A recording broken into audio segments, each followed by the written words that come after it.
pixel, which is, ang pinakauna is the dataset. Create a message sheet. Ato ra ni siya i-create ang columns, which is tapos na yung mga full name niya, then email, status. Ato na lang ni siya kani siya ato ra ni siya i-copy kay para dili na ta madugay, so ano ni siya ako i-copy. Ang ato na unahan is Excel exercise. Standardizing text. Create a clean name column, then use proper and trim. So create na to ang column dire. Clean name, clean name, highlights, kuha lang nato. Then create clean name column, use proper and trim function to fix capitalization and remove accidental. So i-copy ra ni nato ang formula. Copy. Nya kay ang name man nato igikuan, so dapat dili na siya E3, so alis lang nato A3. Oh, 8 A2, which is John Doe. Enter. So na-clean na ang pangalan ni John Doe is na J na. Natako na ang mga first letter sa name, so ato ra na siya i-copy. So same, nakaparehas na po dire, then Bob Johnson, then Alice Brown.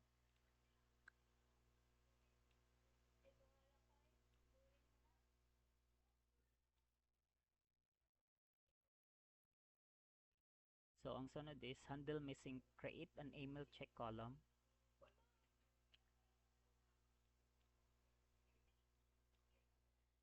Email check. Email check.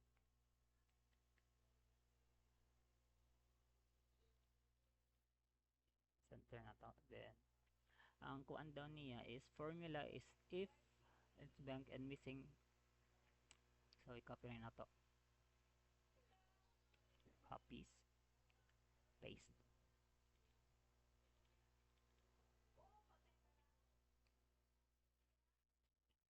Change lang ni natong G3 kay ang email man iya gipangato, so B2 ang ato ibutang ani. B2. So valid siya ang nakabutang kay naman siya email. So ibutang nato dire, ato lang nagyapon i-highlight na copy ang uban. So missing email ang nakabutang kay wala man siya email dire. Mao man ang nasa formula nato nagibutang.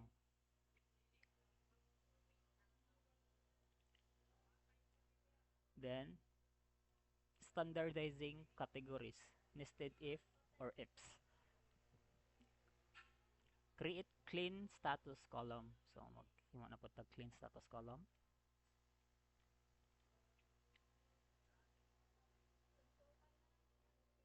Status.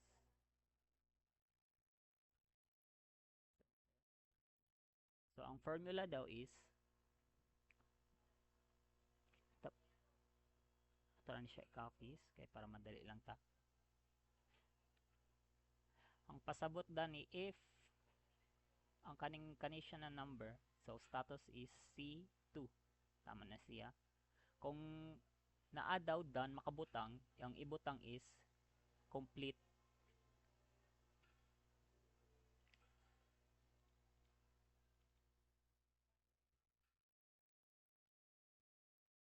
Lang kay namali siya copy.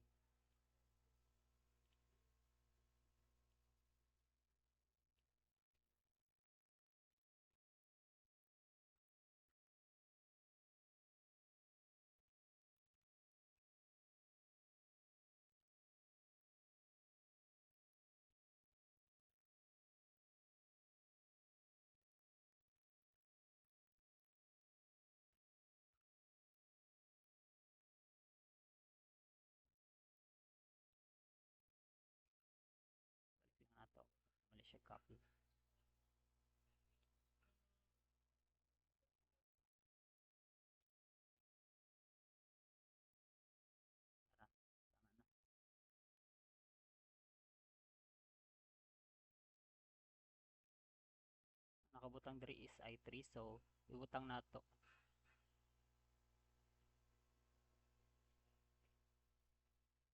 C2 diri po sa pikas C2.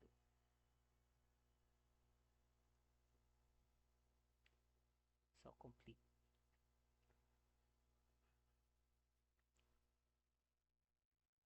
So ato ra ni i-copy ang uban.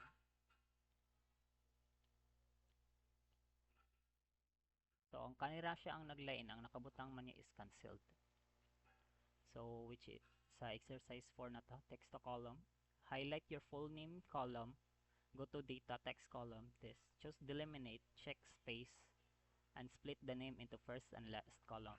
So to kuan daw is i-highlight nato ning full name, then go to data, then text column, data, then text column, then butang daw na to is delimited, so tama na na, and next, then space, next, finish. Yes, so malain na ang full name og, so alis na lang nila to first name, then this is last name.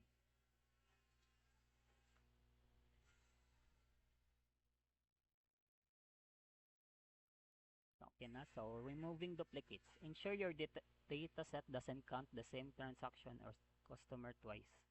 Copy a few rows of your mock data, then paste them at the bottom so you have intentional duplicates. Highlight the entire table, go to data, remove duplicates, and ensure all column boxes are checked.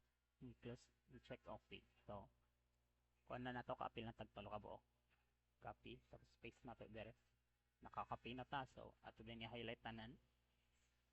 Then go to data, then go to the remove duplicates, highlight duplicates, tapos remove duplicates, then remove duplicates. So na-delete na to ang mga duplicates, nangawala na siya ang uban. Makita to nato dito na tulo ka column na ay duplicate. So data joins with VLOOK or XLOOK. Go learn how to connect data from two different tables. So create a second set called pricing. So check lang nato na ito. Name na to pricing. Tapos create, add columns product name and standard cost. Product name and standard cost. Product name,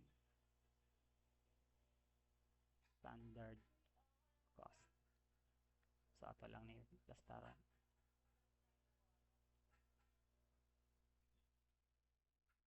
Ako ano siya.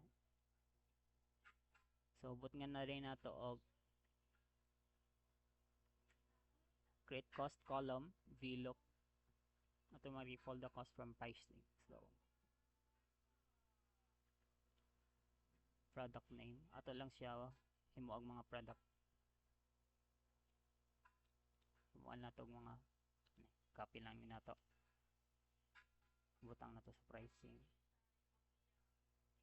Standard cost dayan.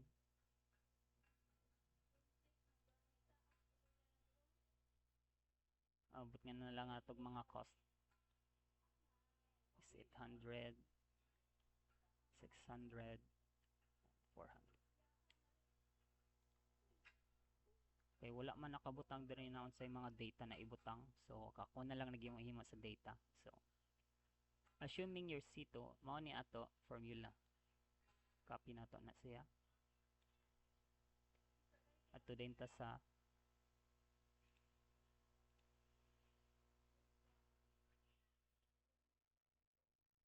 maghimo ta og cost column dito. Dere.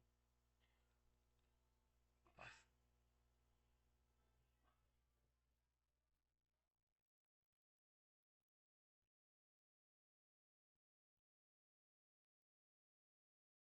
So nato ang kay ang kuan man ni is 8.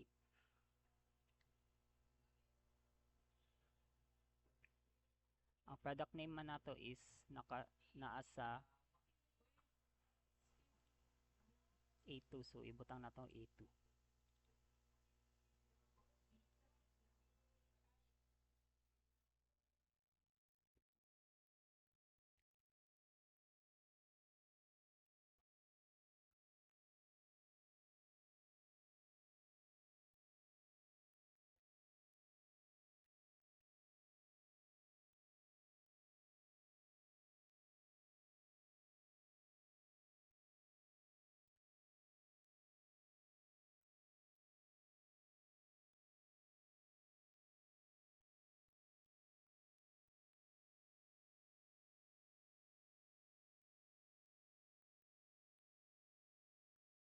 Delete sa nato kay namali ang formula.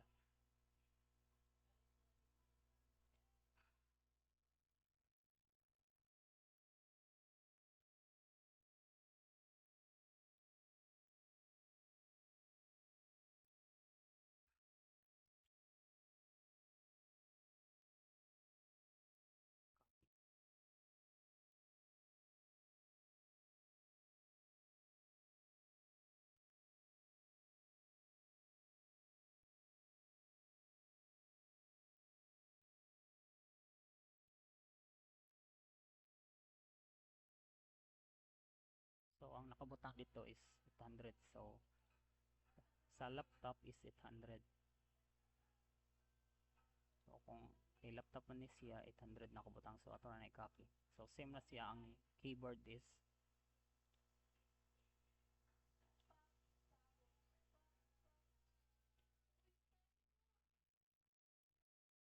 so 800 pud diri kay laptop. So same siya sa pricing siya. And that's all.